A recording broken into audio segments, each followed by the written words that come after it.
একটা শিল্পী বেঁচে থাকে স্টেজ, তারপরে অডিও গান, নিজের মৌলিক গান। সো আমি এভরিডে কাজ করছি। আমি জানি যে আপনারা শুরু থেকে আমার পাশে ছিলেন, আপনাদের অনেক অনেক সাপোর্ট ছিল, এবং আমি আসলে আমার গানের বাইরে অন্য কিছুকে প্রায়োরিটি দিতে চাচ্ছি। আসলে ব্যাপারটা হচ্ছে যে আপনি যদি এই ব্যাপারে আমাকে কথা বলতে হয় তাহলে একটা বড় ইন্টারভিউ দিতে হবে, ওটার জন্য আবার সময় বের করতে হবে।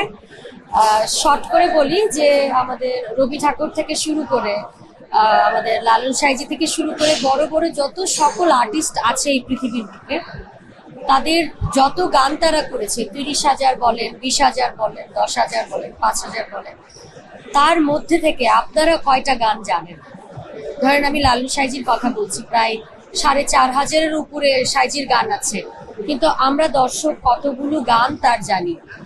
সব মিলিয়ে 100 হবে বা আর একটু বেশি হবে, কিন্তু দেখেন 4,500। সো আমি এখন 800 গান করেছি, 800 গানের মধ্যে হয়তোবা আপনারা আমার 20-25টা গান জানেন। সো বাকি গানগুলো হয়তোবা শোনার সময় নাই, এত টাইম আসলে হবেও না। যারা একান্তই ভক্ত, মানে সবকিছু নিয়ে থাকে, টার্গেট নিয়ে থাকে যে আপু কি করছে না করছে, তারা একটু বেশি ভালো বলতে পারবে।